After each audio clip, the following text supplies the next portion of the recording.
mliona ya kwamba rais aliweza kuketi chini na Raila Odinga na viongozi wote wa ODM na viongozi wale wengine wote, na wakasema tufanye kazi pamoja, kwa sababu hii msosano ya kusema mrengo hii mrengo ile tumefanya kwa hiyo mwaka yote na haijaweza kutusaidia.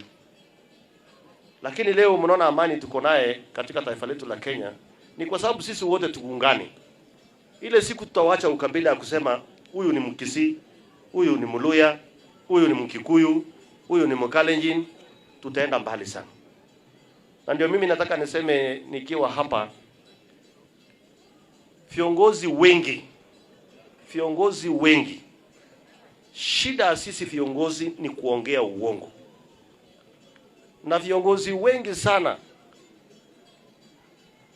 enye nataka niwaambie hapa, tungekuwa tunaongea ukweli kama viongozi, tungepeleka hii nchi mbali sana. Lakini shida yetu kubwa ni kujitakia makuu. Kujitakia wewe mwenyewe binafsi. Na ukikosa kama wewe mwenyewe binafsi, unataka kuunganisha ikue ugonjwa ya Wakenya wengine wengi. Na hiyo ndio mimi nataka niseme, tusidanganyane. Heshima sio utumwa.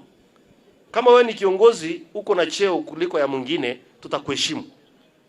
Lakini pia usitumie hiyo cheo kugandamiza watu wengine. Swali unataka ujiulize ukiwa kiongozi. Mbona kama wewe ni kiongozi ukitembea unakosana na MCA, ukitembea unakosana na mjumbe, ukitembea unakosana na mama mboga hata kwa barabara, ukitembea unakosana na governor, unakwaruzana na kila mtu. Sometimes ukiwa kiongozi wa aina hiyo, rudi nyuma na ujiite mkutano. Wewe mwenyewe ujiite mkutano. Ujiulize kwanza, mbona mimi ninakosana na kila mtu hata jirani? Unakosana na mjumbe jirani, unakosana na MCA jirani, unakosana na governor jirani, unakosana na mtu anatoka huko Rift Valley, unakosana na mtu anatoka Western. Inamaanisha wewe ndio uko na kasoro. Ama namna gani jameni? Viongozi sisi ndio tunafaa kuwa mfano mzuri. Tunafaa kusimama imara. Inafaa tusimame na wanyonge. Inafaa tuseme ukweli. Lakini isiwe wewe unasimama kila siku na kusema ati mimi ni msema kweli. Na wewe ndio muongo mkubwa. Mwenye unaongoza kwa uongo. Unaongea uongo usiku, unaongea uongo mchana. Mambo unaongea ukishika microphone ni mambo tofauti unaongea ukiwa kwa ofisi. Hiyo ni kuwa kiongozi kweli? Na ndio mimi nataka niseme tusidanganyane. Heshima sio utumwa. Tuungane sisi wote. Najua hata hii kuungana tumeungana na upande wa ODM. Kuna watu tu wanatudanganya hapo, lakini kwa undani yao hawataki. Wanasikia kama akipewa hii anataka hii, ukimpea hiyo anataka hiyo, ukipatie na yote si ati ya wananchi, anataka mambo yake mwenyewe. Wewe ni mtu umechaguliwa mwaka 2 kwa mfano. Umechaguliwa chini ya mwaka 2. Uko na zaidi ya hoteli 5, ulinunua na nini? Ulinunua na nini?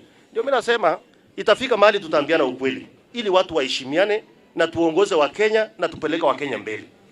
Nyinyi mnasemaje wananchi? Si ni ukweli? Si ukweli ni mzuri? Kwa sababu hakuna haja ya kudanganyana, unakuja unasungusha watu mpaka hata kazi haiwezi fanyika kwa sababu yako. Hiyo naye haiwezekani.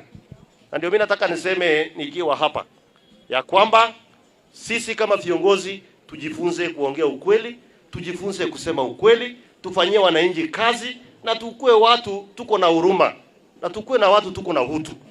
Tuache mambo ya uongo. Unasikia mtu anasimama kila siku na kusema mimi ndio msema kweli. Mimi ndio msema, na wewe ndio muongo mkubwa. Tuambiane ukweli na tuache mchezo.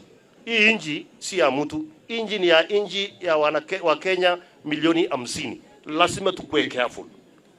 Na nikimalizia hapo, nataka niite hawa ndugu zangu MCS wakuja hapa wote ili tuseme, kwa sababu najua wakati imeenda na najua bado tuko na kazi zingine. Na hao viongozi wetu walanga sana jioni walisimama na Peru wakingangana kuomba kura.